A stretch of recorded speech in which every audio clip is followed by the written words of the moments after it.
Kawasaki ကုမ္ပဏီကနေထုတ်တဲ့ ZH series တွေဆိုတာက Ninja series တွေထက်ဒီဇိုင်းပိုင်းပိုပြီးတော့လှသလိုနောက်ဆုံးပေါ်နည်းပညာတွေကိုထည့်သွင်းပေးလိမ့်ရှိတဲ့ series တစ်ခုလည်းဖြစ်ပါတယ်။ညီကိုတွေအားလုံးပဲမင်္ဂလာပါခင်ဗျာ။ကျွန်တော်ဒီကနေ့မှာကျွန်တော်ရဲ့ညီကိုတွေအတွက်တင်ဆက်ပေးဖို့ရွေးရထားတဲ့ဆိုင်ကယ်တစ်စီးအားဆိုရင် Kawasaki ကနေထုတ်ထားတဲ့ကျွန်တော်တို့ entry level sport bike တွေနဲ့ကျွန်တော်ဒီ mid-range level sport bikeနှစ်ခုကြားမှာဆိုရင်ပေါ့နော်ကျွန်တော်ဒါ 400cc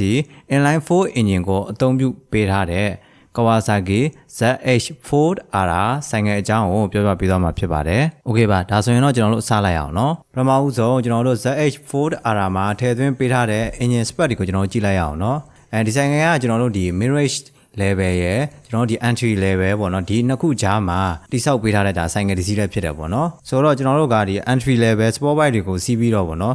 ်ကိုကလည်းပတ်စံလည်းတိတ်ပြီးမတက်နိုင်သေးဘူးနောက်ပြီးတော့ကျွန်တော်ဒီ 600cc engine power တွေကိုလည်းတိတ်ပြီးမနိုင်သေးဘူးဆိုရင်ကျွန်တော်ဒီ 400cc တွေကိုရွေးချယ်လို့ရတယ်ပေါ့နော်ကျွန်တော်ဒီဆိုင်ငယ်မှာထည့်သွင်းပေးထားတဲ့ဒါ engine ကဆိုရင်ကျွန်တော်ဒီ 399cc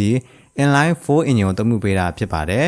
ဒီဆိုင်ငယ်မှာဆိုတော့ကျွန်တော်ဒါ cylinder ၄လုံးကိုတက်ပေးထားတဲ့အတွက်ကြောင့်အတန်ထွက်လဲတော်တော်လေးကိုလှရတယ်ပေါ့နော်ဆိုတော့ကျွန်တော်ဒီ 399cc inline 4 engine ရဲ့အမြင့်ဆုံးထုတ်လုပ်ပေးနိုင်တဲ့မြင်းကောင်ရဲ့အားကဆိုရင်လဲ RPM 14500မှာ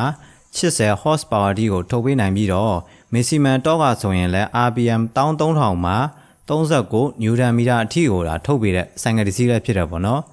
်နောက်ပြီးတော့ဒီဆိုင်ကယ်ကဆိုရင်ကျွန်တော်ဒါ 6 speed gear ကိုထည့်ပေးထားတယ်နောက်ပြီးတော့ကျွန်တော်ဒီ gear ထိုးတဲ့အခါမှာပဲဖြစ်ဖြစ် gear ဖြုတ်တဲ့အခါမှာပဲဖြစ်ဖြစ်ကျွန်တော်ဒီ clutch ဆွဲစရာမလိုအောင်ပေါ့နော်ကျွန်တော်ဒီ quick shutter system တွေကိုလည်းထည့်သွင်းပေးထားတဲ့ဆိုင်ကယ်တစ်စီးလည်းဖြစ်ပါတယ် Okay ဆက်ပြီးတော့ကျွန်တော်ဒီ ZH4R မှာထည့်သွင်းပေးထားတဲ့ကျွန်တော်ဒီ fork နဲ့ brake တွေကိုကျွန်တော်ကြည့်အောင်ပေါ့နော်ရှေ့ဘက်မှာထည့်ပေးထားတဲ့ fork ကတော့ကျွန်တော်ဒီရွှေဝါရဲ့ upside down fork ကိုကျွန်တော်ထည့်ပေးတာဖြစ်တယ်နောက် fork ကဆိုရင်လည်းကျွန်တော်ဒါရွှေဝါကနေထုတ်ထားတဲ့ gas charge shot တစ်ချောင်းကိုကျွန်တော်ဒါထည့်ပေးတာဖြစ်ပါတယ်fork နှစ်ခုလုံးကိုတော့ဒါကျွန်တော်တို့ဒါစိတ်ကြိုက် adjust လုပ်နိုင်မှာလည်းဖြစ်တယ်brake တွေအားဆိုရင်လည်းကျွန်တော်ဒါ shape brake ကိုတော့290mm ရှိတဲ့ disc နှစ်ခုပေါ့နော်ဘယ်ဘက်ကောညာဘက်ကော disc နှစ်ခုကိုထည့်ပေးထားတယ်ဒီ disc နှစ်ခုမှာဆိုရင်ကျွန်တော်ဒါ piston အယူတဲ့အဖြစ်က radial mounted piston ၄လုံးအထိကိုဒါထည့်ပေးထားတာဖြစ်တယ်နောက်ပြီးတော့ ABS လည်းကျွန်တော်တက်ပေးထားရပေါ့နော်နောက် brake ကဆိုရင်တော့220mm ရှိတဲ့ကျွန်တော်ဒါ disc တစ်ခုကိုမှ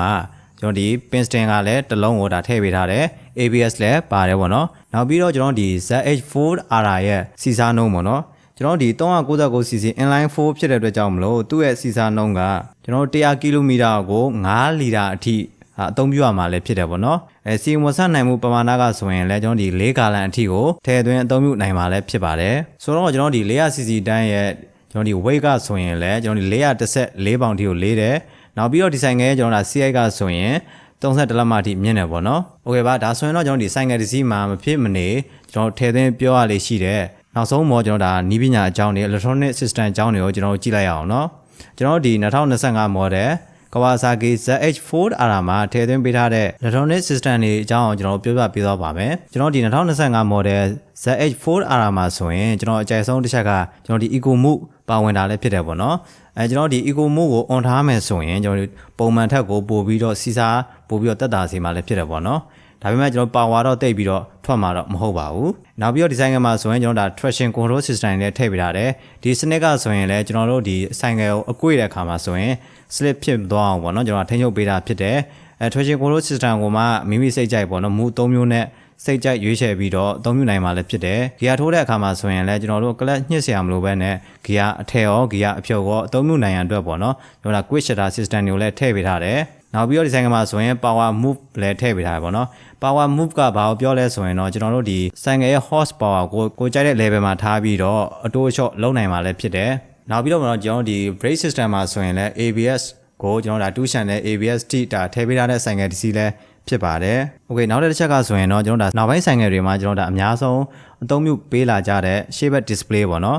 ကျွန်တော်ဒီ2025 model ZH4R မှာထည့်သွင်းပေးထားတဲ့ကျွန်တော်ဒါရှေ့ဘက် display ကဆိုရင် 4.3 လက်မရှိတယ်ကျွန်တော်ဒါ full color TFT instrument console panel ကိုတက်ဆင်ပေးထားရပေါ့နော်။ Okay ပါဒါတွေကကျွန်တော် ZH4R မှာထည့်သွင်းပေးထားတဲ့ electronic system တွေပဲဖြစ်တယ်ဆိုတော့ကျွန်တော်ဒီဆိုင်ငယ်အနေနဲ့ရရှိနိုင်တဲ့အရောင်ကလည်းကျွန်တော်3ရောင်လေးရှိရပေါ့နော်ကျွန်တော်ဒီအနက်ရောင်ရယ်အနက်နဲ့ခဲရောင်ဆိုပြီးတော့ရှိတယ်နောက်ပြီးတော့ကျွန်တော် Kawasaki ရဲ့ signature အရောင်ဖြစ်တဲ့အစိမ်းရောင်လည်းထုတ်ပေးထားရပေါ့နော်ဆိုတော့နောက်ဆုံးတစ်ချက်အနေနဲ့ကျွန်တော်တို့ဒါဈေးနှုန်းတွေကိုပြပြပေးသွားပါမယ် ကျွန်တော်ဒီ2025 model ကျွန်တော်ဒီ version အဖြစ် version 3မျိုးနဲ့ထွက်ထားတယ်ပေါ့နော်တခုကဘာလဲဆိုရင်တော့ကျွန်တော်ဒါ ZH4R ဆိုပြီး R တလုံးနဲ့ထွက်ထားတယ်သူ့ရဲ့ဈေးကကျွန်တော်ဒီဒေါ်လာ9000ဝန်းကျင်ရှိတယ်နောက်ပြီးတော့ကျွန်တော်ဒါ ZH4R ရဲ့ဈေးသူ့ရဲ့ဈေးကလည်းကျွန်တော်တို့ဒါဒေါ်လာ9000နဲ့900ဝန်းကျင်မှာရှိတယ်နောက်တစ်စီးကဆိုရင်တော့ကျွန်တော်ဒါ KRD edition ဖြစ်တယ်ပေါ့နော်သူကဆိုရင်တော့ကျွန်တော်ဒီ9000နဲ့900ပဲပေါ့နော်ကျွန်တော်ဒါ ZH4R နဲ့အတူတူပဲဆိုတော့ကျွန်တော်ဒီ R တလုံးပါတာနဲ့ R နှလုံးနဲ့ဘာတွေကွာလဲပေါ့နော်ဈေးနှုန်းအားဖြင့်လည်းကျွန်တော်ဒီဒေါ်လာ900လောက်ကိုကွာတယ်ပေါ့နော်ဆိုတော့ R တလုံးနဲ့ R နှလုံးကဘာတွေကွာသွားလဲဆိုရင်တော့အများကြီးတို့ကွာတာတော့မဟုတ်ဘူးဒါပေမဲ့ तू က